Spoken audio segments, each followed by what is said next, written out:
Chris adjusted the weight of the grocery bags cutting into his palms as he made his way through the dimly lit corridor of Station Kepler 442. The fluorescent lights flickered overhead, casting strange shadows on the metal walls. It had been another long day at the terraforming oversight office, and all he wanted was to get back to his quarters, heat up something resembling dinner, and collapse into bed. The station was quieter than usual tonight. Most of the human personnel had gathered in the recreation dome for some celebration he'd deliberately avoided. Chris preferred solitude after dealing with bureaucratic nonsense all day. His boots echoed against the floor plating as he turned the corner toward residential block C. That's when he saw her, a small figure crouched beside a ventilation grate, partially hidden in the shadows between two storage containers. At first, Chris thought it might be someone's child who'd wandered off from the celebration. But as his eyes adjusted, he realized the proportions were all wrong. The head was slightly too large, the limbs too delicate, and the skin had a faint luminescent quality that no human possessed. An alien child. Chris froze mid-step.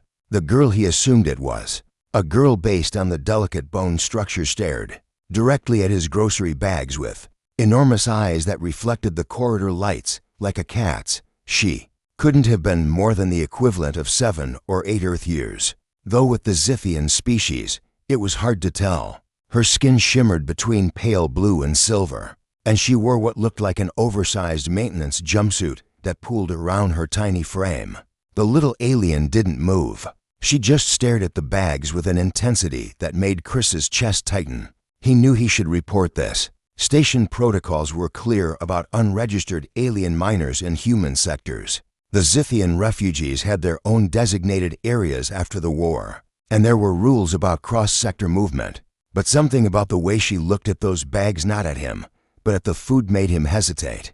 Chris glanced down at his groceries. Fresh synthesized bread, protein bars, fruit concentrate, a jar of actual peanut butter that had cost him half a week's salary. Nothing special to him, but to someone who'd lived through the resource wars. He crouched down slowly, keeping his distance so he wouldn't frighten her. "Hey there," he said softly. "You hungry?" The girl's eyes finally flicked to his face, wide with fear and something else, hope, maybe. She didn't respond, but Chris noticed her tiny hands clutching the edges of her too large jumpsuit, knuckles showing through translucent skin. Chris reached into one of the bags and pulled out a protein bar. He unwrapped it carefully, breaking off half, and held it out at arm's length. "It's okay. You can have it." For a long moment, nothing happened. The corridor hummed with the station's life support systems. Somewhere distant, Chris could hear muffled laughter from the recreation dome. The little alien girl remained perfectly still, like a wild animal deciding whether to flee or fight. Then, slowly, she extended one trembling hand. Chris kept his arm steady as she snatched the protein bar with surprising speed and retreated back into the shadows. He heard the soft sounds of desperate eating and felt his throat constrict. When was the last time she'd had a proper meal? "There's more if you want it," Chris said quietly, sitting down cross-legged on the cold floor. He placed the grocery bags in front of him and began unpacking items one by one. The bread, a packet of dried fruit, the precious peanut butter jar. The girl emerged slightly from the shadows, her luminescent skin pulsing with what Chris had learned was the Zithian equivalent of emotional distress.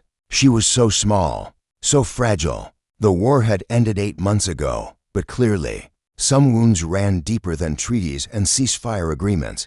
"My name's Chris," he offered, keeping his voice level and calm. "I work in terraforming. Boring stuff, mostly paperwork." He opened the bread package and tore off a piece, spreading a thin layer of peanut butter on it. "This is called peanut butter. It's made from earth plants. Pretty good, if you ask me." He held it out, and this time, the girl approached more confidently. She took the bread with both hands, studying it carefully before taking a tentative bite. Her eyes widened, and for the first time, Chris saw something like wonder cross her alien features. "Good, right?" He smiled. "Thought so." They sat together in the corridor for nearly 20 minutes, Chris rationing out his groceries piece by piece, while the little alien ate with the desperate hunger of someone who'd gone too long without. He didn't ask questions, didn't demand explanations. He just shared what he had. Eventually, she spoke. Her voice was like wind chimes, musical and strange. "Zoe, what's that?" Chris leaned forward slightly. "My name, Zoe." She pronounced it carefully, the human name sounding foreign in her crystalline voice. "Mama. Mama taught me, before. Chris didn't need her to finish that sentence. He'd seen the casualty reports. Entire Zithian colonies wiped out in the final months of the war. Thousands of orphans scattered across neutral stations like Kepler 442, lost in the bureaucratic shuffle of post-war reconstruction. "Zoe's a beautiful name," Chris said honestly. "My friend's daughter is named Zoe too."